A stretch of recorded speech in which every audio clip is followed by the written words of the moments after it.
할렐루야. 오늘 여러 가지 이유로 이제 많은 분들이 함께하지 못했는데요. 그래도 감사합니다. 오늘도 수요 예배 오셔서 여러분들 말씀을 통해 승리하시기를 축복합니다. 오늘은 원래는 제가 수요일 날은 뭘로 했죠? 기억들을 잘 못하시네요. 제가 원래 수요일 날에는 요한복음을 주로 강의를 했습니다. 계속 해가지고 17장까지 계속 해왔는데 이제 18장부터는 이제 예수님이 십자가에 달려 죽으시고 이제 부활하시고 마지막 예수님을 만나시는 장면이 18장부터 21장까지 이어지는데 너무 무거울 것 같아서 제가 그거는 내년으로 좀 미뤘다가 예수님이 부활하실 때 맞춰서 그때 하면 좋겠다 싶어가지고 제가 요한복음을 하려다가 잠깐 바꿔서 제가 약간 다른 데로 넘어왔습니다. 그래서 오늘은 같이 보고자 하는 말씀이 야고보서. 수요일 날에는 이제 야고보서가 많지는 않은데 야고보서를 같이 좀 묵상하면서 우리가 한 몇 번 정도 같이 좀 은혜를 나누기를 원합니다. 오늘은 야고보서 1장 1절에서 12절까지 말씀 우리 같이 봉독해 올려드리겠습니다. 시작. 이 말씀은 살아계신 하나님의 말씀입니다. 하나님과 주 예수 그리스도의 종 야고보는 흩어져 있는 12지파에게 문안하노라. 내 형제들아, 너희가 여러 가지 시험을 당하거든 온전히 기쁘게 여기라. 이는 너희의 믿음의 시련이 인내를 만들어내는 줄 너희가 알미라. 인내는 온전을 이루라. 이는 너희로 온전하고 구비하여 조금도 부족함이 없게 하려 함이라. 너희 중에 누구든지 지혜가 부족하거든 모든 사람에게 후히 주시고 꾸짖지 아니하신 하나님께 구하라. 그리하면 주시리라.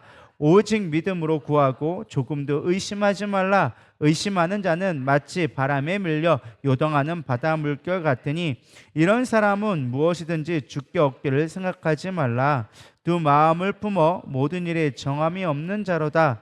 낮은 형제는 자기의 높음을 자랑하고 부한 자는 자기의 낮음을 자랑할지니 이는 그가 풀의 꽃과 같이 지나감이라. 해가 돋고 뜨거운 바람이 불어 풀을 말리면 꽃이 떨어져 그 모양의 아름다움이 없어지나니 부한 자도 그 행한 일에 이와 같이 쇠잔하리라. 시험을 참는 자는 복이 있나니 이는 시련을 견디어 낸 자가 자기를 사랑하는 자들에게 약속하신 생명의 멸관을 얻기 때문이라. 아멘. 네.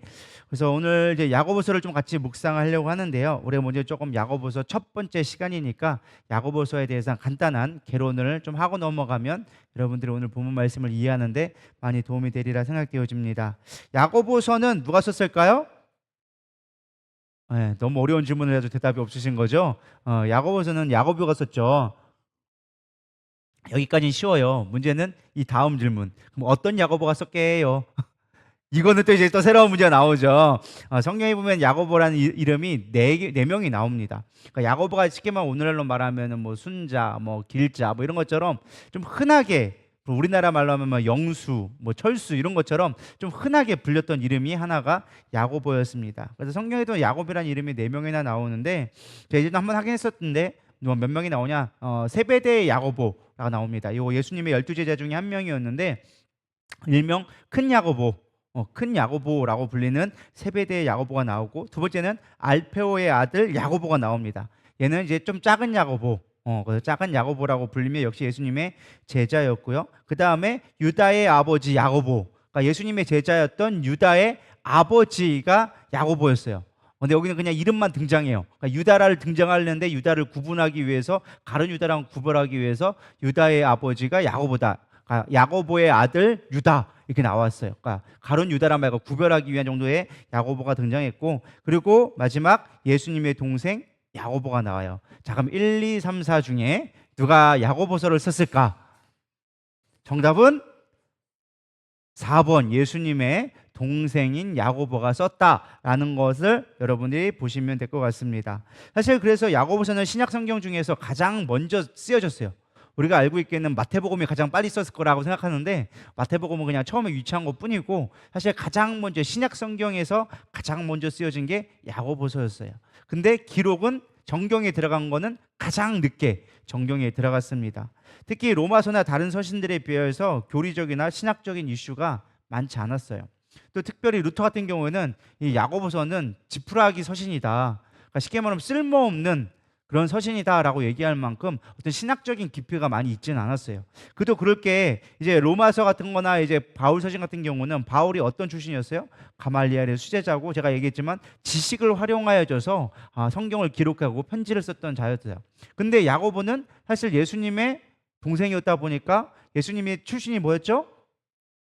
목수. 당시의 목수는 별로 지식층은 아니었어요. 그렇기 때문에 사실 예수님의 동생도 야고보도 그렇게 지식적으로 탁월한 분은 아니었을 것이다. 그러나 성품적으로도 워낙에 뛰어나고 또 말씀의 믿음에 있어서 무엇보다 우선되어지고 예루살렘 교회를 담임할 만큼 사실은 영성적으로 뛰어났던 분이에요. 그러니까 그분은 어떤 지식적인 것보다는 더 믿음에 강조하고 어떤 삶에 있어서 경험적인 체험을 했던 사람이라는 것을 알 수가 있습니다.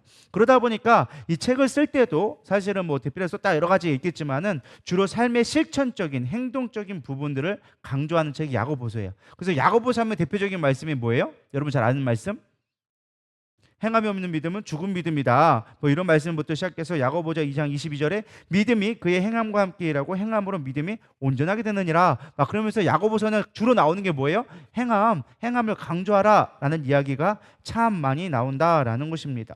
그렇다면은 왜 야고보서를 우리가 굳이 지금 이 상황에 들어야 될까라는 것을 조금 적용해 본다면, 사실 저는 이 본문을 무엇을 할까, 요한복음 말고 다른 복음서는 뭘 해야 될까, 어떤 걸 하면 좋을까 고민하다가 야고보서가 갑자기 떠올랐어요. 한참 막 이것저것 찾아보고 저것도 찾아보는데 우리가 신앙 가운데 말만 많을 뿐이지 사실 얼마나 많은 설교가 있고 얼마나 많은 이론들을 알고 있습니까? 근데 정작 중요한 우리 삶 가운데 삶의 열매들을 거두는 것들이 적더라는 거예요. 실제가 되지 않는 경우들을 너무나 본다라는 거예요. 말씀 들을 때는 아멘, 설교 들을 때는 그렇습니다, 목사님 맞아요 하는데 막상 현실에 닥쳐오면, 시험이 닥쳐오고 어떤 환경이 어려움이 오면 그냥 옛 모습대로 살아가는 거예요.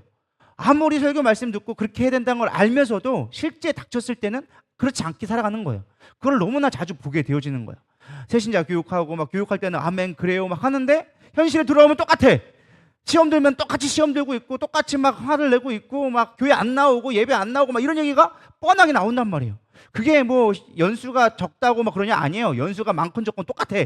그래서 제가 느낀 게 그거예요. 우리 교회에 조금 필요한 말씀이 무엇일까? 행함이 없는 믿음은 죽은 믿음이라는데, 우리가 아무리 지식적으로 많이 공부한다 할지라도 그 말씀이 행함이 되지 않고 삶이 되지 않으면 능력이 나타나지 않는다. 하나님이 분명히 우리 교회를 통해서 일하실 것이 너무 많은데 왜 우리 교회가 이렇게 더디고 놀라운 기적들이 수없이 많이 일어남에도 불구하고 정말로 그것들이 삶으로 증명되지 않을까라는 생각을 했을 때 이게 조금 우리 가운데 행함이 있는 믿음에 대해서 조금 우리가 살펴보면 많은 도움이 되지 않을까 생각이 되어져서 야고보서를 선택하게 되어졌습니다. 이제 본문 말씀으로 들어가서 이제 1절부터 쭉 살펴보면 1절에 이렇게 고백합니다. 하나님과 주 예수 그리스도의 종 야고보는 흩어져 있는 12지파에게 문안하노라. 야고보 1장 1절은요, 이 책에서 되게 중요한 부분, 물론 인사적인 부분이지만은 자기의 신앙 고백을 합니다. 뭐라고 고백하느냐? 하나님과 주 예수 그리스도의 종이라고 고백을 하고 있다라는 것입니다. 예수님의 동생이라는 혈연 관계를 내세우지 않고 자기를 뭐라고 얘기하고 있어요? 종이다. 사실 우리 같은 이렇게 편지를 쓴다고 하면 우리는 뭐라고 썼을 거예요? 예수님의 친동생 야고보가 말하노니 너는 들어라. 우리 이렇게 얘기하지 않을까요? 우리는 뭔가 있으면, 좀 의미 있는 사람이 있으면 그 사람 백을 의지해서 그 사람 얘기하지 내가 그 사람 종으로서 이렇게 얘기한다고 하지 않는단 말이에요. 근데 지금 야고보는 뭐라고 얘기했느냐? 그리스도의 종이다. 예수 그리스도의 종으로서 내가 지금 이 편지를 너희에게 쓴다라고 이야기해주고 있다라는 것입니다. 처음부터 야고보가 이렇게 믿음이 좋았느냐? 사실 그렇지는 않았습니다. 사실 요한복음 7장 3절에서 5절에 보면은 이런 사건이 일어나게 되어집니다. 그의 형제들이 예수께 이르되 당신이 행하는 일을 제자들에게 보게 여기를 떠나 유대로 가소서. 스스로 나타나기를 구하면서 묻혀서 일하는 사람이 없나니 이 일을 행하려 하거든 자신을 세상에 나타나서 하니 이는 그 형제들까지도 예수를 믿지 아니함이로라. 이게 무슨 내용이냐? 제자들이 얘기하는 거예요. 예수님 여기서 시골에서 갈릴리에서 짱 박혔으면 되겠습니까? 지금 유다 가서, 쉽게 말하면 우리 서울에 가서 지금 떠오르는 라이징 스타 아닙니까? 여기서도 지금 막 인기가 있는데 예수님이 이 나라를 좀 다스리려고 유다를 회복시키려면 큰데 가셔서 일을 하셔야 그래도 큰 일을 행하시지 않겠습니까? 이 시골에서 무슨 얼마나 하겠습니까? 이제 큰 물로 가시죠. 제자들이 얘기하는 거예요. 그러면서 뭐라고 했느냐? 그 제자들이 형제들까지도 예수를 믿지 못했다. 예수님의 형제들 하면 누굴 얘기할까요? 오늘 야고보를 얘기하겠죠. 야고보도 지금 뭐를 믿지 못했다? 예수를 온전히 믿지 못했다. 그럼 도대체 뭘 믿지 못했을까? 생각해 보면은 사실 예수님이 진정한 구원자라는 것을 믿지 못했어요. 그분에 대한 능력, 그분의 병 고침, 뭐 기적 이런 것들은 다 알았어. 아 그러니까 뭐 하는 거예요? 서울로 가셔가지고 이제 떠야 되지 않겠습니까?라고 얘기를 하는 거죠. 근데 뭐를 몰랐다? 예수님이 진정한 구원자임을 알지 못하니까 세상적인 육신의 눈으로만 봐가지고 예수님이 이 땅에 로마로부터 우리를 해방시키고 이스라엘을 회복시킬 그런 사람으로만 이해를 했다라는 것이죠. 저는 이 말씀을 잠깐 묵상하면서 1절을 묵상하면서 어떤 생각이 들었느냐 하면은 야고보가 비록 친형이었지만 부활하신 예수님을 만나고 난 뒤에 비로소 예수님이 구원자 그리스도라는 것을 고백하게 되어졌거든요. 저는 이 말씀이 마치 우리에게 나타나는 우리에도 마찬가지인 것 같다는 생각이 들었어요. 우리가 신앙생활하면서 내 가족들로부터 인정받는 것, 나랑 가까운 사람들로부터 인정받는 것이 필요하겠구나. 그 사람들에게 인정받지 못하고는 행함이 있는 삶이라고 우리가 말할 수가 없다라는 거예요. 교회에서 우리가 막 보여지는 모습들로는 좋은 모습, 경건한 모습, 그리스도인 같은 모습을 얼마든지 보여줄 수가 있어요. 근데 가장 가까이 나를 가장 많이 보는 사람이 나를 인정하지 못한다면 그건 뭘까요? 나는 온전히 신앙생활을 하고 있지 못하다는 것이죠. 내 옆에 가장 가까운 사람이 당신은 정말로 예수 믿는 사람이야. 당신은 정말로 부활을 경험한 사람이야. 당신은 정말로 하나님의 사람이야 라고 인정할 수 있을 때 우리가 진짜로 행하는 믿음이 아닐까. 교회 나서는 얼마든지 그럴 수 있다니까요. 얼마든지 거룩하게 보일 수 있어요. 얼마든지 기도하는 것처럼 보이고 경건하게 보일 수 있어요. 그러나 나랑 가까운 사람, 나랑 가장 친밀한 사람, 나랑 가장 많은 시간을 보내는 사람들에게 인정받을 수 있는 저와 여러분 되기를 소망합니다. 그래서 야고보는 뭐라고 썼느냐? 자신이 종과 같다. 주님이 원하시는 대로 내가 쓰임받는 종과 같다라고 얘기해주고 있습니다. 당시의 종은 노예와 같은 것이라고 얘기합니다. 노예, 둘로스라는 말을 썼는데 노예라는 뜻이에요. 그래서 자신이 예수님이 그리스도라는 것을 전하기 위해 복음의 종이 되어졌다. 예수님은 나의 인간적인 형제가 아니라 구원자이다라는 것을 사실 여기에 앞에 첫 번째 1절에서 신앙 고백을 하고 있는 것이죠. 그리고 이 편지를 누구에게 썼느냐라고 문안하노라라고 하면서 썼는데 뭘 문안하느냐? 흩어져 있던 12지파에게 문안한다라고 얘기하고 있습니다. 사실 우리는 이 의미를 잘 생각하지 않고 그냥 지나갑니다. 아니 흩어진 12지파, 이스라엘을 얘기하구나, 이스라엘 사람들 얘기하는 거구나, 쉽게 생각할 수 있는데 당시에 조금 배경을 알 필요가 있습니다. 흩어진 12지파라는 것은요, 첫 번째 우리 살펴볼 단어가 흩어진이란 단어예요. 당시의 교회 상황을 이야기해 주는 건데, 스데반 집사 이후에 초대교회는 엄청난 큰 환란이 오기 시작합니다. 예수님이 죽으시고 그러니까 AD 30년 40년 지나면서부터 교회에 엄청난 핍박이 오기 시작했습니다. 그래서 온 예루살렘의 핍박으로 인하여서 많은 사람들 어떻게 되어졌다? 열방으로 흩어지게 되어졌다. 다 열방으로 흩어지면서 그러면서 교회들이 하나씩 열방에도 세워지기 시작했고, 바울은 그 교회들을 선교를 하면서 교회를 개척하는 일들을 선교를 하게 되어지죠. 그러니까 이게 흩어지다 보니까 많은 사람들이 예수를 믿는다는 이유만으로 핍박받게 되어졌습니다. 유대인뿐만 아니라 로마까지도 핍박을 받으면서 많은 어려움이 되게 되어지죠. 근데 문제는 흩어진 것까지 핍박 오는 것까지는 좋은데 그들의 신앙에 심각한 문제가 오기 시작하는 거예요. 처음에는 예수 믿겠다고 하나님이 막 부활하신 예수님을 만나고, 사실 우리도 그럴 거 아니에요? 예수님이 부활하신 거 만났으면 진짜 우리가 뭔가 변화돼야 되잖아요. 근데 그때 당시도 마찬가지예요. 엄청난 경험을 하고 막 와 예수님이 다시 오신대 하면서 마가의 다락방에서 500명이 모여가지고 막 기도했는데 기도해도 별 역사가 안 나타나거든. 그러니까 슬슬 빠져가지고 광배에다가 바람 빠지듯이 슬슬 빠져가지고 120명만 남았단 말이에요. 근데 그들만 남은 자들이 성령을 받고 교회가 세워졌는데, 이게 갑자기 교회에 핍박이 오니까 사람들이 흩어진 다음에는 믿음이 흔들리기 시작하는 거예요. 아무리 부활하신 예수님을 만나고 아무리 승천하신 하나님 예수님을 봤다 할지라도 실제 삶 가운데 고난이 오니까, 시험이 오니까 이들이 믿음이 흔들리기 시작한 거예요. 그래서 이 야고보는 그 예루살렘 교회를 지키고 있으면서 이 믿음이 흐려지는 성도들을 향하여서 쓴 편지가 이거예요. 흩어진 12지파라는 게, 이 12지파라는 게 사실 계시록에 나온 이야기거든요. 그래서 계시록, 원래 당시 신약 시대에는 12지파란 말을 잘 안 썼어요. 근데 계시록의 마지막 때 12지파라는 얘기가 회복되어질 이스라엘을 얘기하는 거예요. 그러니까 지금 흩어져 있는 회복되어질 이스라엘 백성들, 우리가 믿는 자들에게 내가 문안한다, 편지한다 라고 하면서 사실을 쓰고 있는 것이죠. 그렇다면 이제 1절에서 우리가 야고보서가 어디에 쓰여졌고 왜 쓰여졌는지를 알 수가 있다라는 것이죠. 그럼 이제 중요한 건 2절부터가 오늘 본문인데, 2절에 뭐라고 나오냐 한번 읽어볼까요? 시작. 여러 가지 시험을 당하거든 온전히 기쁘게 여기라. 자, 상황은 이해 갔죠? 지금 이들이 열방으로 흩어졌어요. 교회가 핍박을 당하니까 흔들려서 세상적인 것에 마음이 빼앗기고 때로는 목숨의 위협 앞에 어쩔 수 없이 굴복하는 그런 믿음, 연약한 믿음들이 많아지니까 야고보가 처음으로 딱 하는 말이 무엇이냐? 내 형제들아, 너희가 여러 가지 시험을 당하거든 온전히 기쁘게 여기라 라고 하면서 첫 마디가 시험 당해도 기뻐하라 라고 얘기하는 거예요.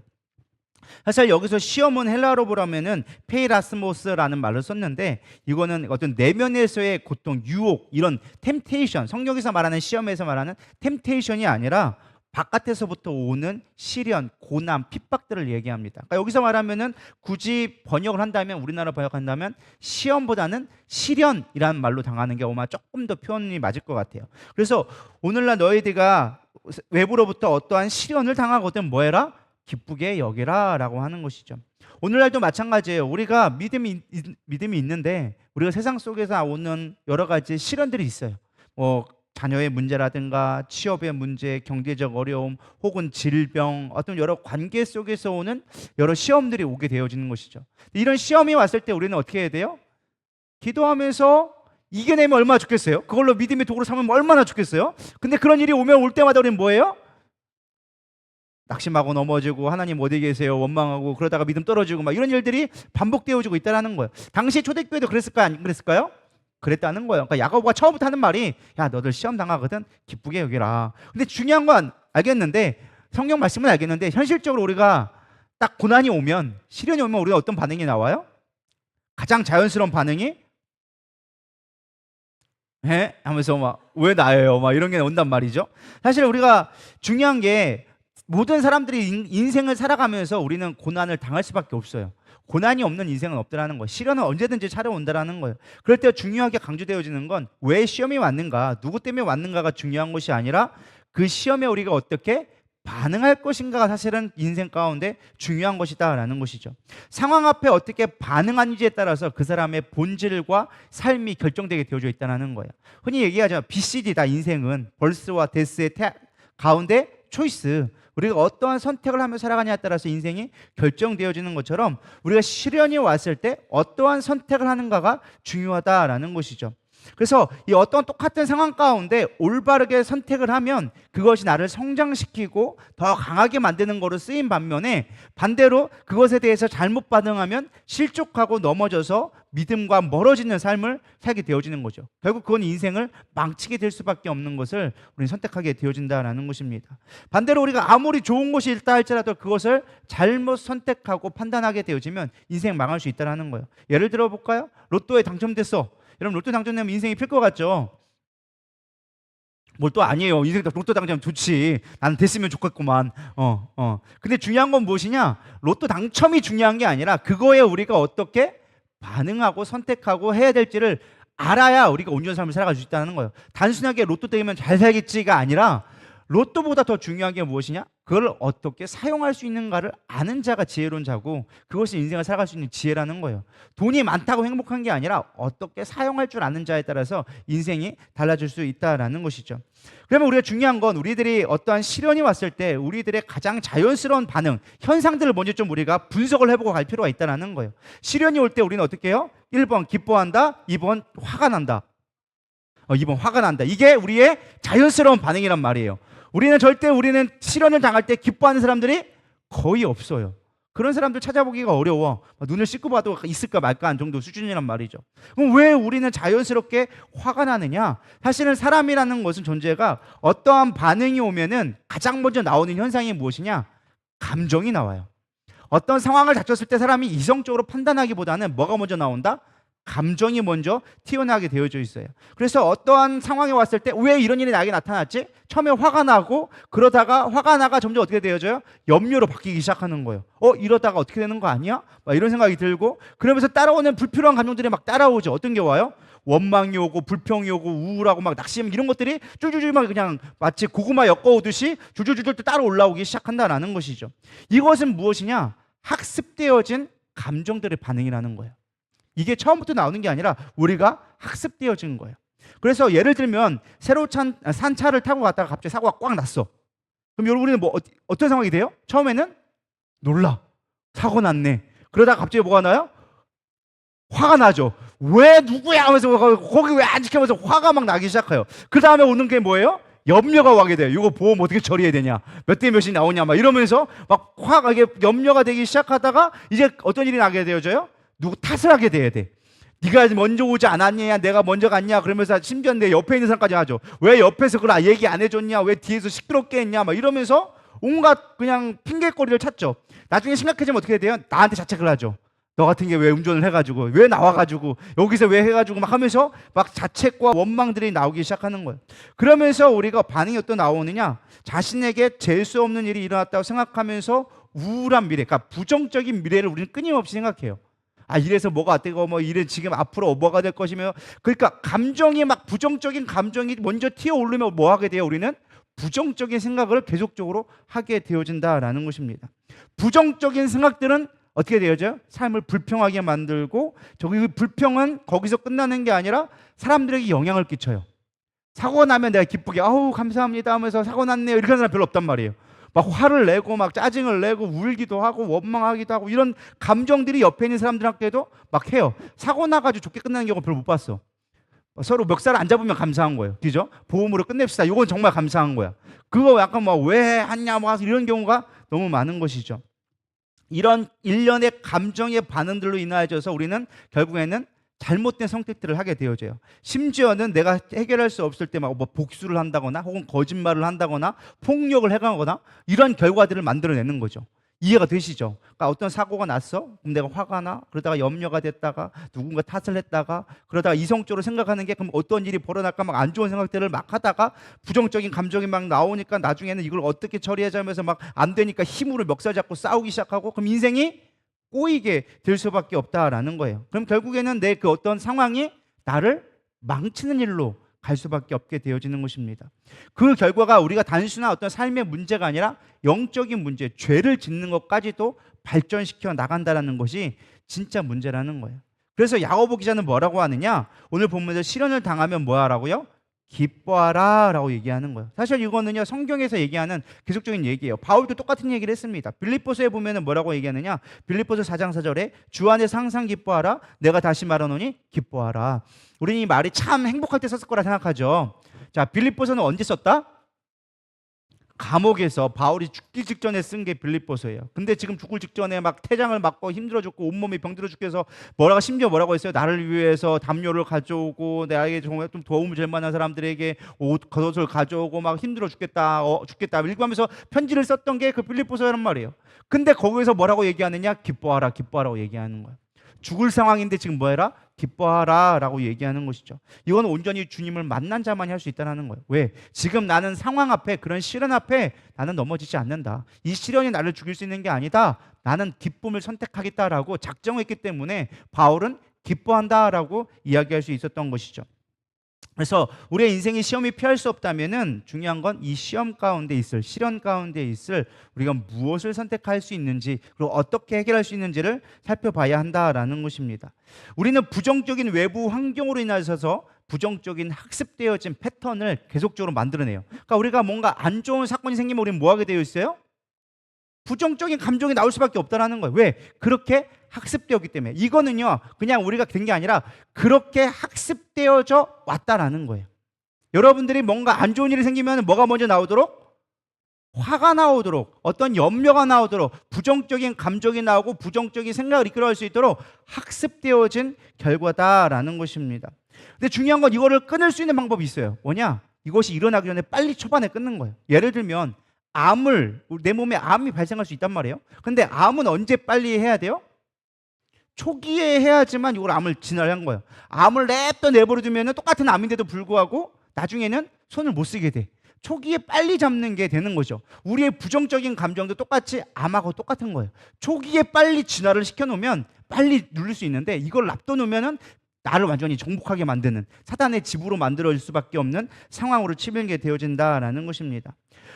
이걸 해결하기 위한 방법이 무엇이냐? 뇌의 작용 원리를 여러분들이 좀 먼저 이해할 필요가 있습니다. 우리는요 기뻐하고 감사하는 것을 반복하면 그것들이 패턴화되어져요.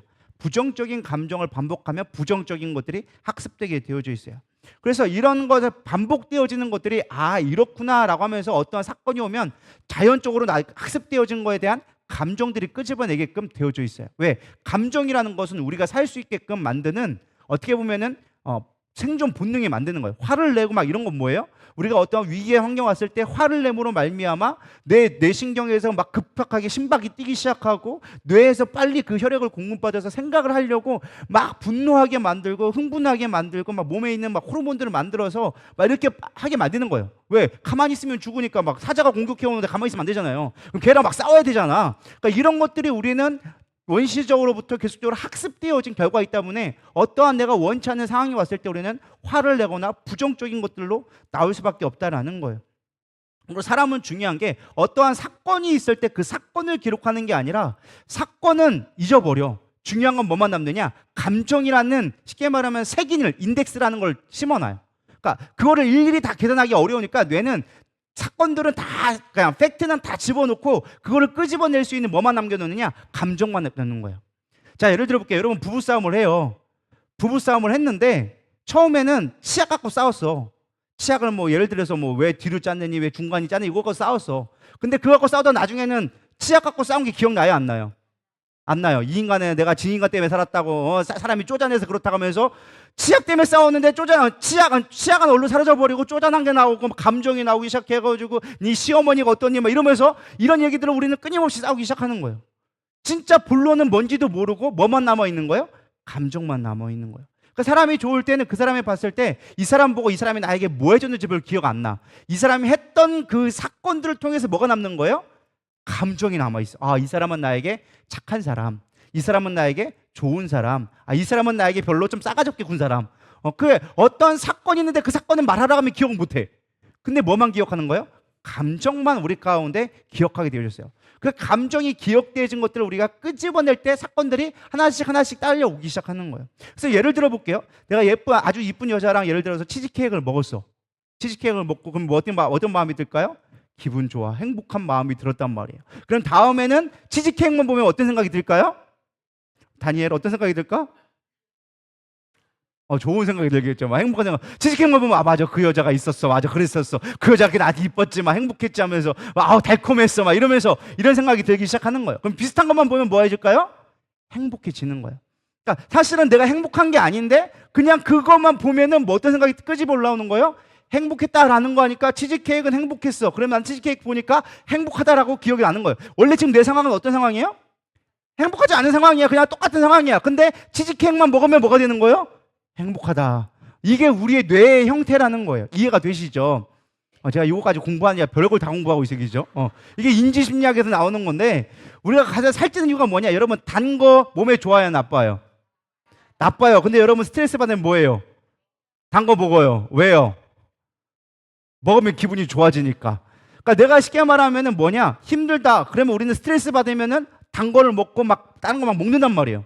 왜 먹느냐? 쉽게 말하면 뇌가 그걸 좋아하기 때문에 그래요. 뇌는 복잡하고 막 스트레스 받으면은 그걸 처리를 해야 되니까 에너지가 많이 필요해.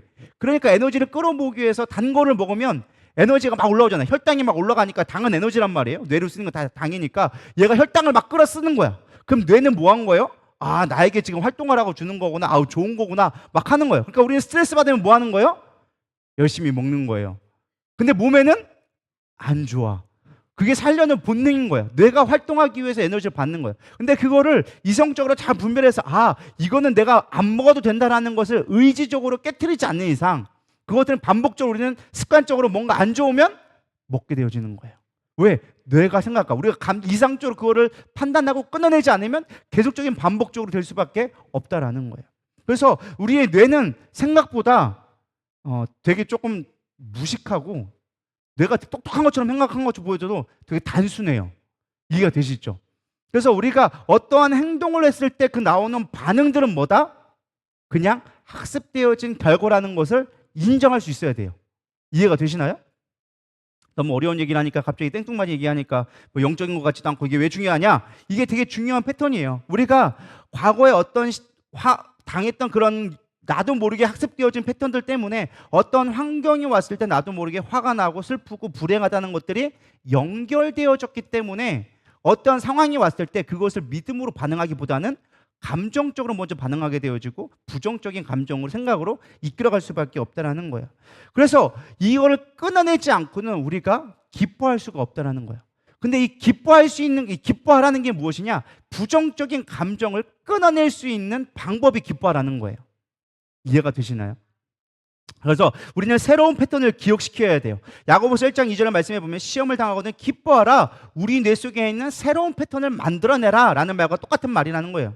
과거의 습관으로 인해서 자동적으로 부정적인 감정이 올라온다면은, 쉽게 말해 그게 학습된 거라고 한다면 우리는 뭐 할 수 있다? 새로운 학습을 시킬 수 있다라는 거예요. 이해가, 이제 정리가 좀 되시죠? 별 안 되셨나요? 다시 한번 얘기를 할까요? 자, 우리는 부정적인 학습을 하게 되어줬어요. 그죠? 그래서 치즈라든지 뭐 할 수 있다는 거죠. 그러니까 어떤 경험을 통해서 우리는 그걸 학습되어진 거고, 우리가 어떤 어려운 상황이 닥쳤을 때 우리는 그 상황을 보는 게 아니라 그냥 감정으로 끄집어내는 훈련이 되어져 있다는 거예요. 그래서 이거를 끊어내야지만 여러분들이 새로운 어떤 어려운 환경에 와도 믿음으로 반응할 수 있는 것들을 학습시켜야 된다는 거예요. 이해가 되시죠? 그 학습시키기 위한 방법을 이제부터가 중요한 거예요. 이게 중요해요. 여러분 백날 기도해도 똑같은 이유가 뭐냐? 학습되지 않았기 때문에 그래요. 내가 아무리 기도하고, 물론 기도를 통해서, 말씀을 통해서 우리가 그거를 깨트린 건 나도 모르게 그렇게 되어지는 과정을 겪는 사람도 있겠지만, 대부분의 사람들은 그렇지 않은 경우가 무엇이냐? 신앙생활 10년, 20년 해도 똑같은 삶을 사는 거는 내게 부정적인 감정을 어떻게 컨트롤해야 되는지를 모르기 때문에, 내가 머리로는 아는데 현실에 닥치면 감정이 먼저 튀어오르는 거예요. 이해가 되시죠? 그러니까 이거를 깨트리는 게 필요하다라는 것입니다. 그럼 어떻게 새로운 패턴을 만드냐? 자, 이 패턴이라 만들어진 건 아까도 얘기했지만 한순간에 만들어진 게 아니에요. 나의 오랜 세월 동안 나도 모르게 학습되어진 패턴이라는 거예요. 그럼 여러분들이 이제까지 익혀준, 쉽게 말하면 습관이라고 말할 수 있는 그것들을 바꾸기 위해서는 피나는 노력이 필요하다는 거예요. 이해가 되시죠? 그러니까 예를 들어서 운동을 한다고 생각해 볼게요. 운동을 하는데 내가 옛날에 채널 때는 막 예를 들어 복싱 같은 거 한다 치면은, 원래 복싱을 쭉 하고 뻗어고 빨리 이게 훈련이 돼야 돼. 근데 나도 모르게 옛날부터 우리는 이렇게 되는 거야. 이렇게 싸운 게 연습되어 있어. 그럼 이렇게 싸우면 싸움이 될까요? 안 될까요? 안 돼요. 그럼 이거를 하기 위해서 뭐 해야 될까요? 이걸 반복해야 되는 거예요. 끝까지. 이걸 쳐가지고 타격감을 익히고 끝까지 이걸 해야지만 뭐 하게 되는 거예요? 실제 게임이 왔을 때 이렇게 안 세우고 뭐 주먹이 날라와도 이렇게 막 안 피하고 뭐 할 수 있는 거예요? 싸울 수 있는 힘이 생기기 시작한다라는 거예요. 이해가 되시나요? 제가 그냥 지금 딱히 막 비유가 생각이 안 나서 그냥 복싱을 한 것뿐이에요. 제가 요즘에 뭐냐 그 무소단인가? 무쇠소년단. 요즘에 그걸 또 보고 있어가지고 또 꽂혀가지고 복싱이 또 갑자기 꽂혀가지고 요즘 유튜브를 보고 있다 보니까 떠오르는 게 유튜브밖에 안 떠올랐는데, 마찬가지라는 거. 계속 우리가 어떠한 문제가 왔을 때 그것에 직면할 수 있는, 우리가 잘못된 방향으로 가는 게 아니라 똑바로 방향 가기 위해서는 반복되는 훈련이 필요하다라는 거예요. 그러려면 그 훈련이 쉬울까요? 어려울까요? 어려워요. 몸에 익어야 되는 거예요. 이걸 내가 머리로 아무리 안다고 해도 이게 내 몸에서 저절로 나오기 전까지는 뭐 해야 돼요? 반복해야 된다는 거예요. 반복해야 내 몸이 익혀져야 어느 순간 나도 모르게 어떤 상황이 왔을 때 이렇게 나가는 거구나 라는 것이 될 수 있다는 거예요. 이해가 되시죠? 그렇게 깨닫는 것들이 필요하다라는 것입니다. 그래서 많은 사람들이 이런 새로운 패턴을 익히는데 긍정적으로 연결시키는 게 필요해요. 어려운 일을 만났을 때 시험이 왔구나, 기뻐해야지, 감사해야지 라는 의지적인 선택을 반복적으로 내 안에서 내야 된다라는 거예요. 근데 그거는 뭐다? 내가 머리로만 알아서 되는 게 아니라 실제로 경험적으로, 체험적으로 알 때 그것들이 내 안에서 반응되기 시작한다는 거예요. 이해가 되시죠? 3절에 이렇게 나와져 있어요. 이는 너희의 믿음의 시련이 인내를 만들어내는 줄을 너희가 알미라. 인내하고 했을 때 너희를 온전하게 만들어낸다라고 성경은 가르쳐주고 있다라는 것입니다. 그래서 시련을 인내하고 가봤더니 뭐가 있다? 축복의 경험이 있다라는 것을 학습되어졌을 때. 이해가 되시죠? 그러니까 우리가 어떠한 결과 학습되려기 위해서 반복했을 때 그런 자연적인 감정이 나왔을 때 그걸 끊어내기 위해서는 내가 이렇게 했더니 좋은 결과가 왔다라는 것이 내 몸 안에 익숙해지고 반복되어지고, 내 몸 안에 익숙해지면 뭐 하는 거예요? 그 다음부터는 이 문제가 왔을 때 나도 모르게 반응하게 되는 거예요. 이게 좋구나, 이게 기뻐할 수 있는 문제구나 라는 것들이 이겨낼 수 있다는 것이죠. 이해가 되시죠? 여러분 잘 이야기를 깨닫기를 소망합니다. 그래서 내가 하나님의 말씀을 의지하여서 인내했더니 하나님이 일하시는 때가 오고, 그 결과로 하나님이 일하심으로 좋은 결과를 얻게 되어지고, 그것들이 경험되어져서 믿음으로 사는 것이 얼마나 좋은 것인지, 내가 환난이 왔을 때 하나님으로 인하여서 기뻐할 수 있는 것이 얼마나 나에게 능력이 되는지를 경험되고 학습되어지면 그것이 내 안에서 뭐가 되는 거예요? 감정적인 긍정적인 감정으로 링크가 되기 시작하는 거예요. 그러면 시험이 왔을 때 우리는 뭐 할 수 있게 되어지는 거예요? 기뻐할 수 있는 능력이 링크가 생기기 시작한다라는 거예요. 왜? 시험이 왔네? 하나님이 날 이걸 통해서 다른 성장시키셨네? 나에게 더 좋은 걸 주시려고 준비하셨네? 그게 내가 믿음으로 경험되어지고 학습되어지면, 물론 그 과정 자체는 쉬울까요? 어려울까요? 어려워요. 그래서 뭐 하라는 거예요? 인내하라는 거예요. 인내해서 너들이 시험에 좋은 결과가 나왔더니 뭐 하더라? 내가 어떤 상황에 닥쳤을 때 좋은 결과가 나올 수 있다. 그럼 나는 어려운 상황에서 낙심하고 불안하고 염려하는 것이 아니라 감사하고 기뻐할 수 있는 힘이 내 안에서 나오기 시작한다는 거예요. 이해가 되시죠? 이게 성경에서 말하는 이 말씀이라는 거예요. 주의해야 할 것이 있는데 그건 무엇이냐? 막연한 낙관주의 좀 조심해야 돼요. 우리가 무조건 잘 될 거야. 뭐 잘 되겠지. 뭐 이런 거는 별로 좋은 태도가 아니라는 거예요.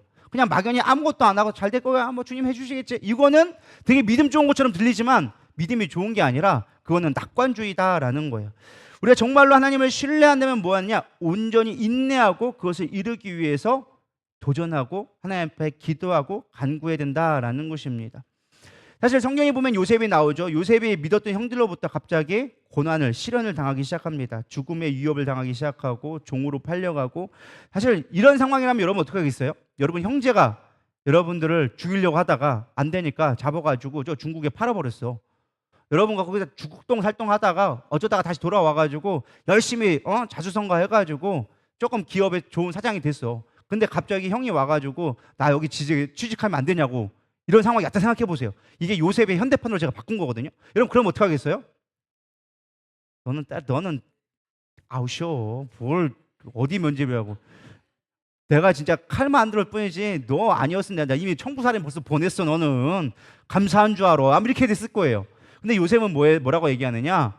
참 놀라운 게 하나님이 나를 먼저 보내셔서 우리 가족을 살릴 수 있도록 하나님이 먼저 일하셨다고. 그게 빨리 됐으면 얼마나 좋겠어요. 빨리가 아니라 몇십 년을 그냥 죽을 동 살동하면서 했을 때 겨우 와가지고 뭐 형들이 도와준 것도 없어. 근데 와가지고 하는 말이 내가 가족을 살리려고 하나님이 나를 먼저 보내셨다. 뭐 한 거예요? 인내를 통해서 뭘 보기 시작한 거예요? 하나님이 일하신 걸 보기 시작했다는 거예요. 그 종을 애고의 보디발에 팔려갔을 때죠. 그 다음에 감옥에 있을 때도 늘 하나님을 의지하면서 늘 하나님과 함께하니 형통하는 삶을 살았더라. 그럴 때 마지막에 형들이 왔을 때도 뭐 했더라? 형들을 위하여 줘서 준비된 자로 살아갈 수 있게 되어줬다라는 거예요.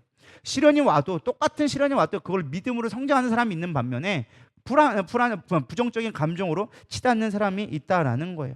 4절 보시면 이렇게 나와져 있습니다. 인내를 온전히 이루라. 이는 너희로 온전히 구비하고 조금도 부족함이 없게 하려 합니다라는 것입니다. 우리가 하나님의 사람이 되는 건 사실은 쉽지 않습니다. 하나님이 우리에게 원하시는 건요, 하나님이 슈퍼맨처럼 오셔가지고 우리를 구원해주는 그런 분이 아니다라는 거예요. 근데 우리는 가끔 그렇게 생각하는 것 같아요. 예수님이 오셔가지고 내 삶의 문제를 짠하고 해결해 주기를 늘 기대하는 것 같아요.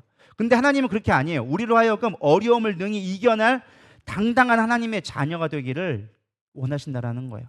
이겨내라. 이겨내서 네가 힘으로 이겨낼 수 있는 자가 되기를 원하는 거지. 그러니까 우리를 슈퍼맨을 만들기 원하시지 예수님이 슈퍼맨처럼 오셔서 우리의 문제를 해결하는 분이 아니다라는 거예요. 이해가 되시나요? 근데 우리는 늘 신앙생활에서 뭘 원해? 나의 슈퍼맨 되어주세요. 제가 예전에 주일학교 때 여름 성경학교 하면 가끔 예수님은 나의 슈퍼맨 이런 게 나올 때가 있어요. 처음에는 그게 되게 은혜가 됐었거든요. 근데 가만히 묵상해 보니까 하나님의 뜻과는 조금 다른 것 같더라고요. 예수님은 우리의 슈퍼맨이 아니에요. 우리의 문제를 짠하고 고쳐주실 분이 아니에요. 그분이 진짜 원하는 거, 제자들이 원래 그랬잖아요. 우리를 병에서 고쳐주세요. 우리를 이 나라에서 로마로부터 해방시켜주세요. 이 이스라엘 무너져가는 부패 가운데서 우리를 구원해주세요. 제자들이 그거 원했단 말이에요. 근데 예수님 내가 그런 아니다. 예수님은 몰랐던 거예요. 예수님 오히려 그런 제자들에게 시험을 감당해라. 너희들 고난을 받거든 기뻐히 받아라. 십자가를 너희들 미워한 건 당연한 것이다. 그러면서 오히려 십자가를 지라고 얘기해주고 계시다라는 것이죠. 왜요? 왜 십자가를 지라고 할까요? 우리라고 그 십자가를 지고 견뎌냈을 때 하나님의 자녀가 될 수 있는 힘을 얻을 수 있기 때문에. 믿으십니까? 그래서 우리는 가끔 예를 들면 이런 거예요. 주님, 제 마음 가운데 사랑하는 마음 주세요 하면은 하나님의 사랑하는 마음 짠하고 줄 것 같죠? 해보셨나요? 제가 10년 동안 기도했던 제목이 이거였어요. 주님, 영혼을 사랑할 수 있는 마음 좀 주세요.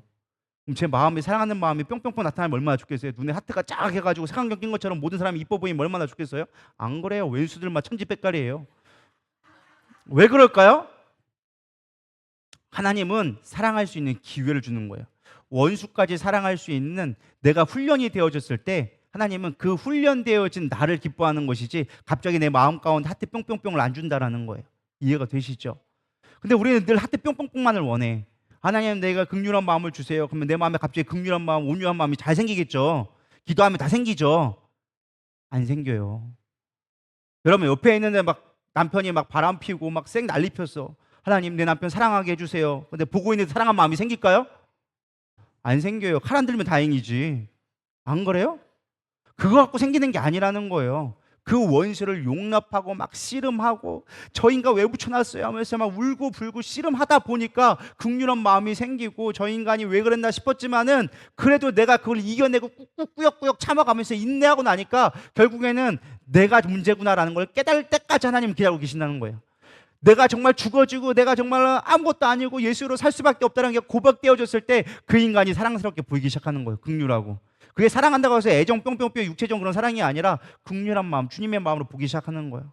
하나님 저 인간 정말로 불쌍하고 나에게는 아무 유익이 되지 않지만 그래도 하나님이 선택한 자이니까 하나님 난 그래도 주님의 사랑으로 그를 품을 수 있게 도와주세요. 그런 사랑을 하나님이 우리에게 원하신다는 거예요. 이해가 되시나요? 근데 우리는 이런 영적인 원리를 모르고 늘 뭐만 원하느냐? 그냥 내 것만 원하는 거예요. 나의 어떤 방법, 나의 하나님, 내 목적을 이루기 위해서 하나님을 늘 하니까 신앙생활이 늘 헷갈리는 거예요. 하나님은요, 죄송한 말이지만 하나님의 뜻을 이루기 원하지 우리의 뜻 이루어주기 원하지 않으세요. 이해가 되시나요? 하나님 좀 치사 하나님으로 좀 보일지 모르겠지만 하나님의 실제적 목적은 하나님은 성경 속에서 끊임없이 자기의 뜻을 이루었지 우리의 뜻을 이룬 적이 별로 없어요. 안 그래요? 우리의 뜻을 이루려면 벌써 죽었지. 모세가 차라리 죽여주죠. 왜 그랬어야 했으면 벌써 죽였어야지. 근데 아니면 그게 하나님의 뜻이 그게 아니거든. 그러니까 죽고 싶어도 못 죽게 만들고 살고 싶어도 죽여. 하나님은 왜 자기의 뜻을 위해서 그렇게 하시는 분이셔. 하나님은 절대적으로 하나님의 뜻을 이루시는 분이지 우리의 생각을 맞추시는 분이 아니라는 거예요. 그럼 우리가 살 수 있는 방법은 뭐예요? 우리가 하나님의 뜻에 맞추는 게 우리가 사는 방법이라는 거예요. 이게 되게 이게 좀 하나님이 좀 이상하게 보일지 모르겠지만 여러분 그런 하나님을 깨달아야 돼요. 그분은 전지하신 분이고 전능하신 분이세요. 여러분들이 만들어놓은 예를 들어서 장난감 만들어서 장난감이 약간 인공지능이 있다고 해. 근데 인공지능이 와가지고 자기 멋대로 하겠다고 막 하면서 하나님 필요 없다고 얘기하면 여러분 이 로봇들 뭐라고 하겠어요? 때려 부시죠. 내가 그거 만들어놨더니 이거 쓸데없는 자식 뭐 하고 있어? 이게 실제 하나님의 방법이라는 거. 우리를 창조해주시고 우리의 모든 것을 주관할 수 있는 분인데 우리가 하나님을 이리 오세요 저리 가세요 해봐한다고 해봐야 하나님 우리한테 올 뿐이 아니라는 거예요. 이해가 되시죠? 장난감 만들어놨더니 인형 만들어놨더니 인형이 갑자기 와가지고 고양이 하나 키워놨더니 맨날 밥 달라고 그러고 뭐 해달라고 그러고 뭐 해달라고 그러면 여러분 뭐 제대로 하겠어요? 안 한다는 거예요. 그런 개념이 아니라는 거예요. 이해 가시죠? 그러니까 내 목적이 하나님이 아니라 늘 하나님은 하나님의 하나님, 그러니까 하나님의 하나님 되심을 나타내는 게 정말 중요한 것이다. 할렐루야. 그럴 때 우리는 환경 앞에 무너지지 않는 거예요. 하나님의 하나님 되심을 알았을 때 내 방법으로 되지 않는다는 걸 알고 하나님의 뜻에 맡겼을 때 하나님의 뜻에 순종했을 때 그것이 가장 선한 것이라를 깨달을 때 하나님은 일하시기 시작한다는 거예요. 하나님은 우리에게 그냥 일하지 않으세요. 하나님을 나타내기 원할 때 우리에게 일하시는 거예요. 그래서 여러분들 하나님을 경험하고 싶다, 내가 하나님의 증인되고 싶다라는 마음이 있어야지 내가 잘 되고 싶다 하면 하나님도 별로 일하지 않을 생각이 없으셔. 여러분 지혜롭게 행동하셔야 돼요.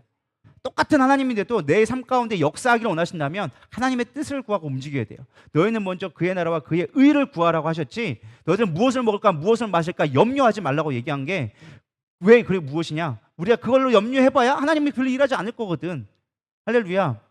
깨달아지시죠? 그래서 인내를 온전히 이루어야 한다라는 거예요. 욥기 23장 10절은 얘기합니다. 그가 나를 단련하신 후에는 내가 순금같이 되어 나오리라. 인내함을 견뎌낼 때 하나님이 일하시는 것을 보게 되어진다라는 것입니다. 그렇다면 시험에 당할 때 기뻐하기 위해 우리가 해야 할 인내라는 건 어떻게 되느냐? 어떻게 인내를 할 수 있느냐? 사실 말은 쉽죠. 말은 쉽잖아요. 내가 하나님 시험 당했을 때 시련이 다가올 때 기뻐하겠습니다. 내가 잘 인내하겠습니다. 말은 쉬운데 현실은 그러냐라는 거예요. 쉽지 않다라는 거예요. 고난이 왔어. 어떻게 할 건데?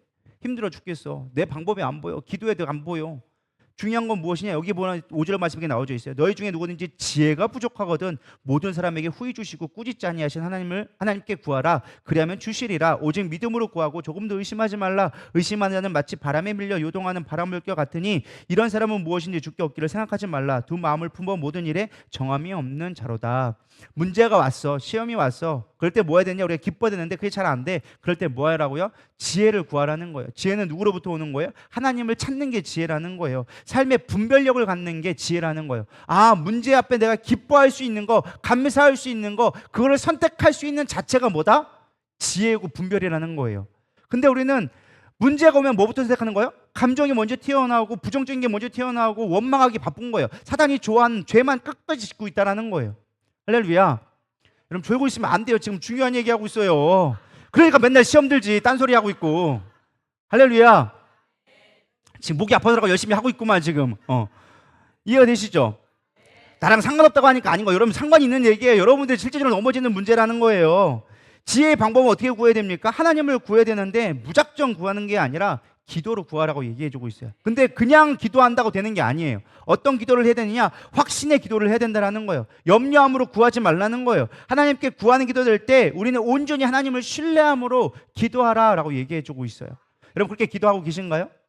많은 사람이 기도하면서 또 염려하잖아. 하나님 도와주셔야 돼요. 나 이러면 안 돼요. 나 이러면 망해요. 막 그래놓고 집에 가면서 또 걱정하잖아. 안 그래요? 여기서는 뭔가 맡긴 것처럼 하다가 막상 집에 문 밖에 나가는 순간 또 걱정하고 또 염려하고 있잖아요. 아니라는 거예요. 기도하면 끝이라는 거예요. 할렐루야.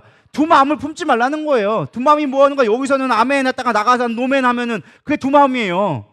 근데 우리가 그럴 때가 많이 있다라는 거예요. 그게 그렇게 기도하지 말라는 거예요. 온전히 하나님 앞에 맡기고 기도할 때 된다라는 것입니다. 하나님은 우리에게 이길 만한 시험을 주시는 분이시다. 믿으십니까? 피할 길을 주시고 우리가 못 이길 것 같으면 피할 길을 주시고 우리가 견딜 만한 거는 다 견딜게 만들어 주시니까 그 하나님을 신뢰하고 나갈 때 우리가 온전히 날 수 있다라는 것입니다. 아멘. 빨리 졸고 계셔서 빨리 끝내야겠네. 어쨌든 결론은 무엇이냐? 시험 앞에 우리는 이겨낼 수 있는, 기뻐할 수 있는 방법이 무엇이냐? 말에 있다라는 거예요. 말로 선포할 때 우리는 어려운 시험 가운데 이겨낼 수 있다라는 것입니다. 말은 단순하게 말 뱉는다가 끝이 아니에요.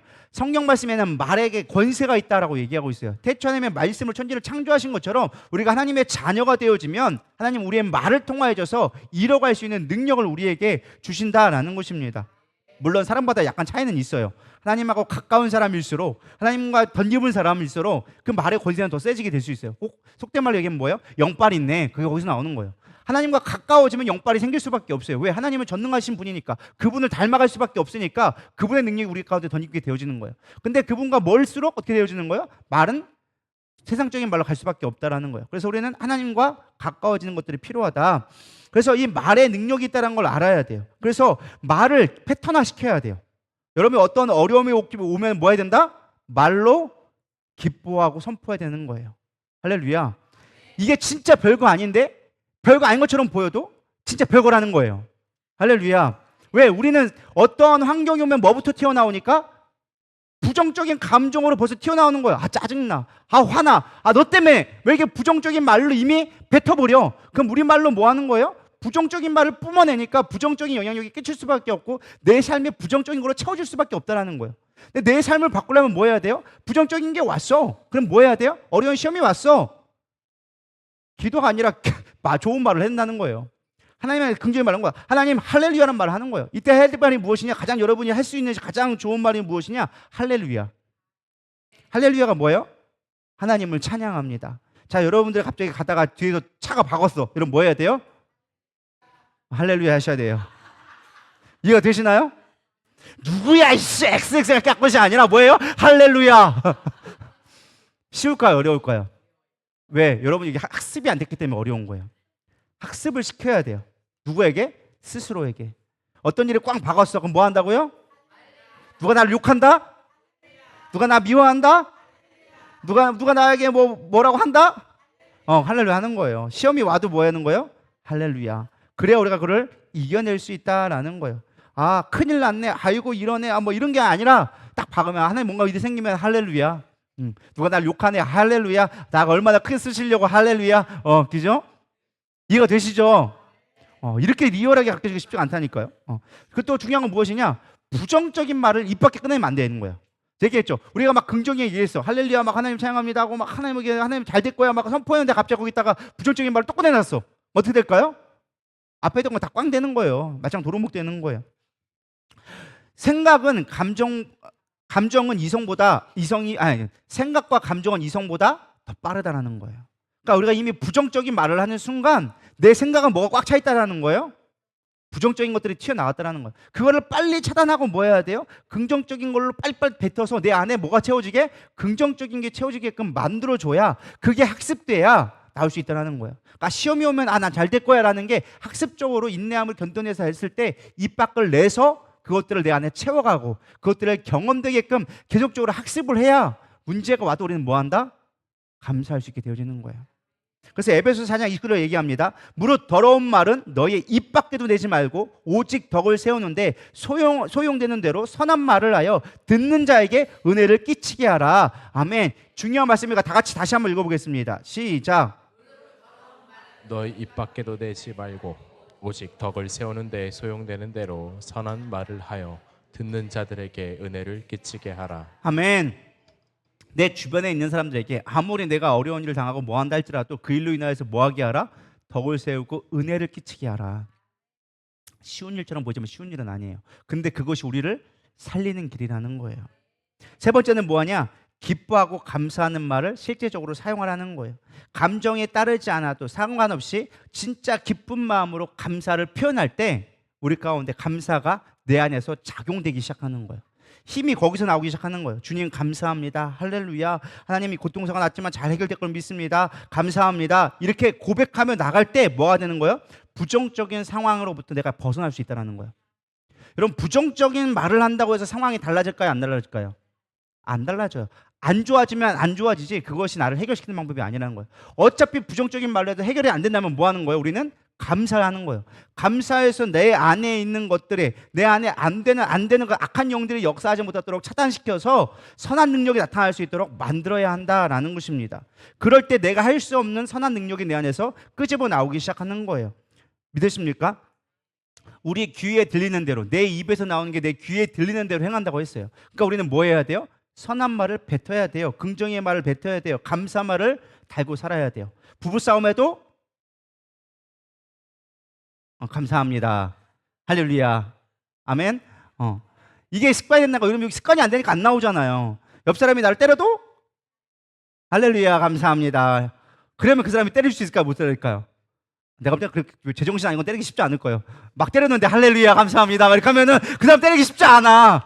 뭐 이런 또라이가 다 있어 하면서 이게 돌아가지. 우리 영화 봤잖아요. 워름에 봤더니만 강도가 들어가서 돈 내놔 했더니만은 예수를 명령하느니 떠나가라 막 이러면서 막 그러니까 강도가 왜 뭐요 그러다가 도망가 버리잖아요. 저 미친 거 아니야 넘어갈지 모르겠지만 그 말에 능력이 있다라니까요. 우리는 권세 있는 사람. 할렐루야. 여러분 입술에 권세 있음을 믿으시기 바랍니다. 선한 말을 하셔야 돼요. 능력의 말을 하셔야 돼요. 그럴 때 문제가 해결되어지고 풀리게 되어진다라는 것입니다.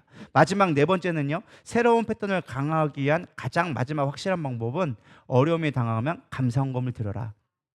이게 왜 중요하느냐? 우리가 감사한 일이 있을 때 우리는 감사 헌금을 해왔었어요. 그러니까 요즘은 이제까지 했던 거 훈련하는 건 말하는 거는 어쨌든 우리가 어떻게든 해보겠는데 사실 쉽지 않잖아요. 근데 중요한 건 여러분들이 학습되어진 선한 결과물들을 활용할 수 있어야 된다는 거예요. 여러분들이 적어도 신앙생활을 온전하게 했다면 감사한 일이 생기면 뭐를 해요? 감사 예물을 드렸어요. 하나님 앞에 감사도 예물을 드렸어요. 그죠? 감사한 일이 생겼는데 감사 헌금을 안 한 사람들은 잘 모르겠죠. 근데 감사 헌금을 했던 사람들은 내가 감사 예물을 드렸을 때 어떤 생각이 들까요? 그게 부정적인 감정일까요? 좋은 감정일까요?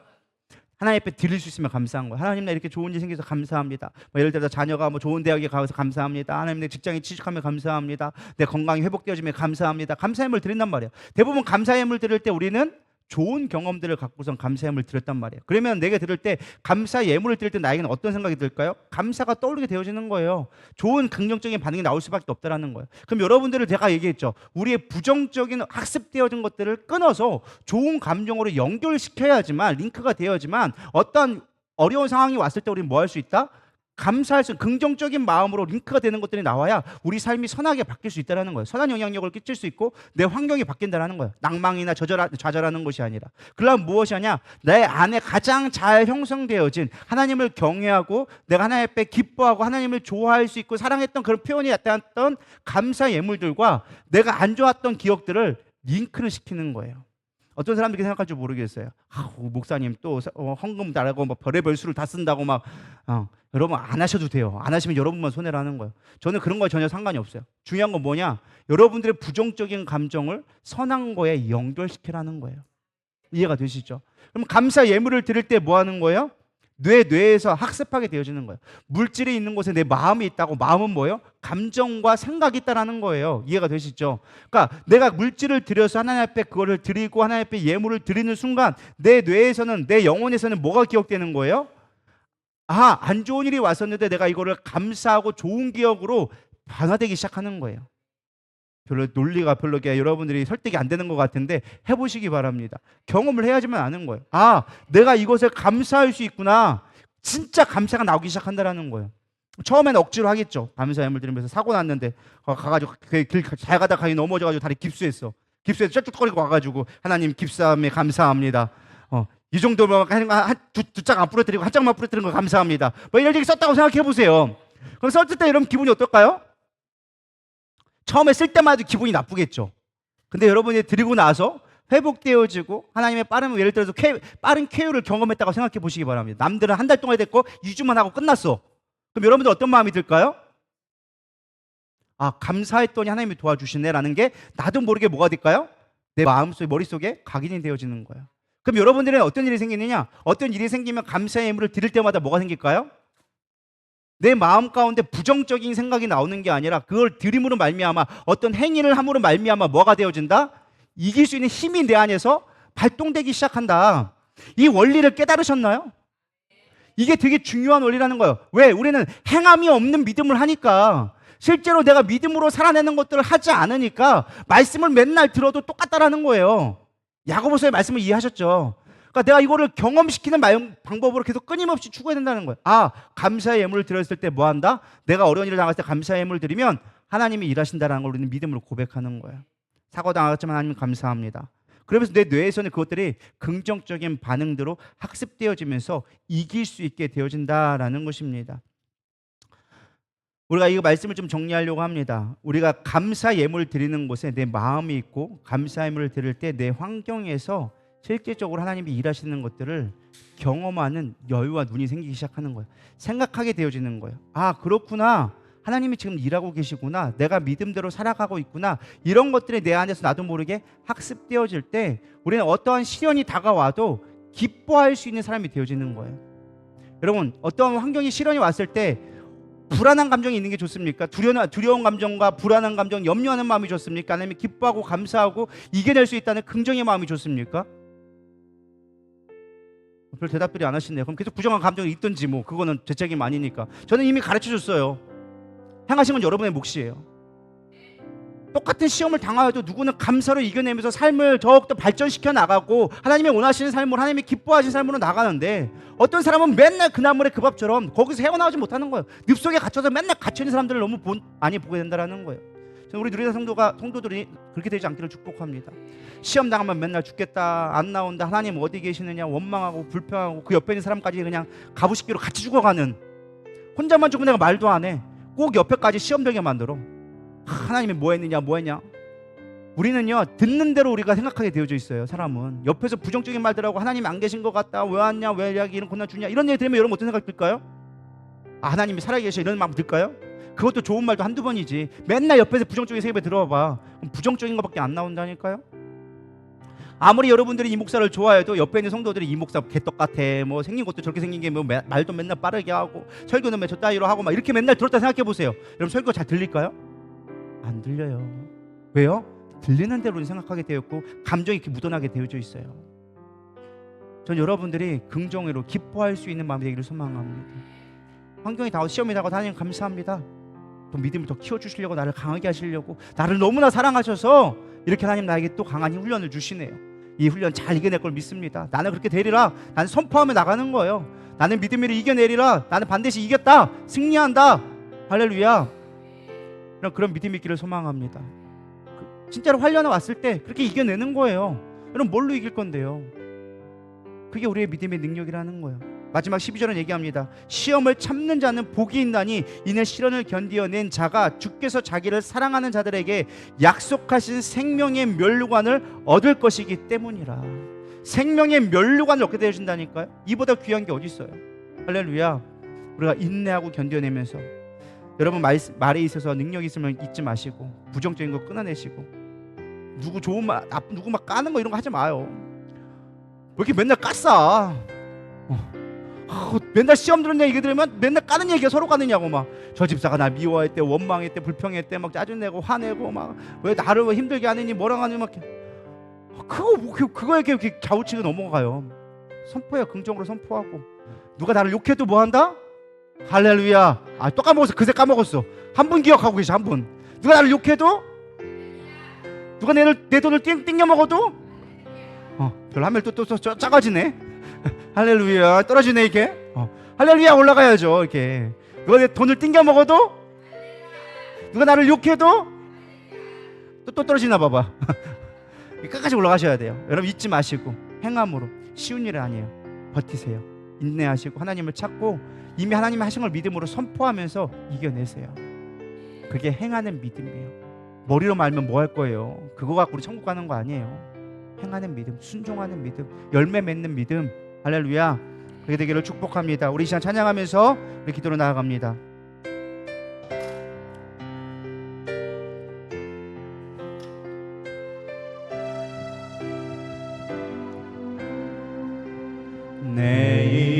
내일은 난 몰라요. 하루하루 살아요. 불행이나 요행함도 내 뜻대로 못해요. 험한 이 길 가고 가도 끝은 없고 오네요. 주님 예수 발레미사 내 손 잡아주소서. 내일은 난 몰라요. 장래일도 몰라요. 아버지여 날 붙드사 평안한 길 주옵소서. 좋은 이길 진리의 길 주님 나신 그의 길 힘이 들고 어려워도 찬송하며 갑니다. 성령이여 그 음성을 항상 들려주소서. 내 마음은 정했어요. 변치 말게 하소서. 내일은 난 몰라요. 장래일도 몰라요. 아버지여 주신 성령 이루소서. 만왕의 왕 예수께서 이 세상에 오셔서 만백성을 구속하사 참 구주가 되셨네. 순교자의 본을 받아 나의 믿음 지키고 승려자의 신앙 따라 이 복음을 전하세. 불과 같은 성령이여 내 맘에 항상 계셔. 천국 가는 그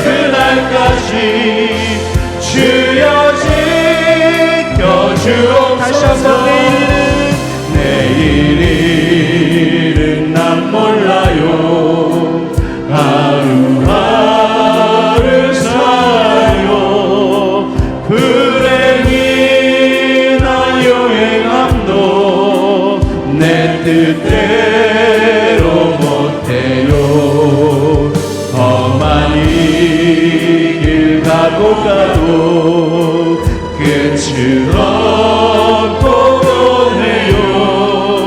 주님 예수 할렐루야 내 손 잡아 주소서. 내일은 난 몰라요. 참 내일도 몰라요. 아버지여 날 붙드사 평안한 길 주옵소서. 오늘 말씀을 생각하면서 하나님, 우리 정말 내일도 모릅니다. 하나님 무엇을 해야 할지 모르며 어떠한 위기가 왔을 때, 시험이 왔을 때 우리는 우리도 모르는 사이에 원망하고 불평하고 염려하고 두려워합니다. 그러나 주님, 이 모든 부정적인 감정에 반응하지 아니하고 나는 기뻐하기를 선택할 수 있는 자에게 하여 주시옵소서. 내 입술로 주님의 능력을 선포하며 하나님 그 어떤 어려운 상황이 온다 할지라도 주님 앞에 구하며 주님을 찾으며 인내로 그것을 이겨낼 수 있는, 온전히 기뻐할 수 있는 능력이 우리 가운데 있게 하여 주시옵소서. 우리 고백하는 마음으로 주여 세 번 부르며 잠시 기도하며 나가도록 하겠습니다. 기도하시겠습니다. 주여 주여 주여. 하나님, 우리 안에 정말 어떠한 능력이 있습니까? 나도 모르게 환경 앞에, 아버지 감정 앞에 무너지는 연약한 모습들 이 시간 버리게 하여 주시옵소서. 하나님, 내 안에 주의 능력이 임하게 하여 주시옵소서. 하나님 앞에 구하며 하나님을 찾으며 하나님의 뜻을 이루기에 아버지 몸부림칠 수 있는 삶이 되게 하여 주시옵소서. 나의 문제를 해결하려는 것이 아니라 내 안에 역사하신 하나님을 바라볼 수 있도록 인도하여 주시옵소서. 늘 내 안에 역사하신 주님을 바라보게 하여 인도하여 주시옵소서. 나도 모르게 감정에 치우치며 상황 앞에 무너졌던 연약한 모습들, 아버지 원망과 두려움으로 인하여져서 늘 좌절했던 우리의 모습들, 시험 들고 넘어졌던 우리의 연약한 모습들 이 시간 주님 함께 하여 주시옵소서. 다시금 회복하게 하여 주시옵소서. 위디스리 웬날세라 웨카라 연날세라 웨카바베 연날세라 웨 연날세라 웨카라 연날세라 웨카 위바바 야라와라와라와라와라와라 연날세라 웨카라 연날세라 웨카 위드리 날세라 웨카라 와라와라와라와라와라와라와라와라 연날세라 웨카 이기게 하여 주시옵소서. 이기게 하여 주시옵소서. 다시금 이기게 하여 주시옵소서. 우리 다의 모든 성도를 다시금 이길 수 있게 믿음 인도하여 주시옵소서. 하나님의 예배를 사모하게 하여 주시옵시고 나 앞에 나아가지 아니한 내 멋진 이겨낼 수 있겠습니까? 하나님의 말씀을 듣지 않고 우리가 어찌하여 우리의 연약한 감정에 이겨낼 수 있겠습니까? 주의 말씀의 능력이 내 안에 있게 하여 주시옵시고 주님 앞에 확신하며 믿음으로 나갈 수 있는 우리의 믿음 되게 하여 주시옵소서. 위디스리 위아래 예란 널세라 웨카라 예란 널세라 웨카라 위안 널세라 웨카라 바카라 웨라 웨연 널세라 웨카 위리는 널세라 웨카라 연 널세라 웨카라 웨여라 연 널세라 웨카 와바바바바라라 연 널세라 웨카라 연 널세라 웨카라 예란 널세라 웨카라 바카 와바야란 널세라 웨카라 연 널세라 웨카라 연 널세라 웨카라 연 널세라 웨카. 하나님, 그렇습니다. 우리는 작은 문제 앞에도 감정 앞에 무너지며 상황 앞에 무너지며 염려하고 두려워할 수밖에 없는 연약한 존재입니다. 주님께서 말씀하셨습니다. 시험 앞에 하나님 우리는 기뻐하라고 그 말씀이 우리 안에 행해지기를 소망합니다. 그 말씀이 나의 삶이 되기를 원합니다. 혹여라도 이 마음 가운데 상한 마음으로 인하여서 예배에 나오지 못하며 하나님의 교회를 멀리 떠난 자가 있습니까? 하나님, 그들의 마음 가운데 역사하여 주셔서 하나님 사단의 밥이 되지 않게 하여 주시옵시고 우리는 너무나 연약한 자이기 때문에 주의 말씀을 듣지 않고 이겨낼 수가 없습니다. 이길 힘을 우리의 가운데 더하게 하여 주시옵소서. 하나님을 찾는 믿음의 분별이 있게 하여 주시옵소서. 왜 사단의 밥이 되어져서 그것이 나의 사망의 길인데도 알지 못하며 여전히 분노하며 원망하며 누구를 탓하며 여전히 어리석은 삶을 살아갑니까? 이제 믿음의 삶을 선택하게 하여 주시옵시고 하나님을 바라보게 하여 주시옵시고 온전케 하신 주님을 찬양하며 나가는 자가 되게 하여 주시옵소서. 하나님의 나라를 이뤄가게 하여 주시옵시고 교회를 세워갈 수 있는 사명 감당하게 하여 주시옵시고 나의 삶 가운데 하나님의 일하심을 바라보며 입술로 선포하며 그것들을 이루어가며 성취하는 삶이 될 수 있도록 인도하여 주시옵소서. 더 이상 방황하지 않겠습니다. 더 이상 머리로만 하는 하나님이 아니라 내 삶으로 경험되어지기를 원합니다. 주님 함께하여 주시옵소서. 내 삶이 변화시키는 하나님의 능력이 내 안에 이루어지게 하여 주시옵시고 하나님의 정말로 살아계심을 내 삶으로 아버지 내 입술로 증거하며 증거할 수 있도록 주님 역사하여 주시옵소서. 오늘 가운데 주님의 능력 주심에 감사합니다. 회복케 하시니 감사합니다. 영광 받아 주시옵시고 주님을 나타내는 삶이 될 수 있도록 인도하여 주시옵소서. 오늘도 홀로 주님의 영광 받기를 원하오며 살아계신 예수님의 이름으로 기도드렸사옵나이다. 아멘. 주기도문 하심으로 3일 밤 예배를 마치겠습니다. 하늘에 계신 우리 아버지여, 이름이 거룩히 여김을 받으시오며 나라의 임하옵시며 뜻이 하늘에서 이루어진 것 같이 땅에서도 이루어지이다. 오늘날 우리에게 일용할 양식을 주옵시고 우리가 우리에게 죄진 자를 사하여 준 것 같이 우리의 죄를 사하여 주옵시고 우리를 시험하게 하지 마옵시며 다만 악에서 구하옵소서. 나라와 권세와 영광이 아버지께 영원히 쌓옵나이다. 아멘.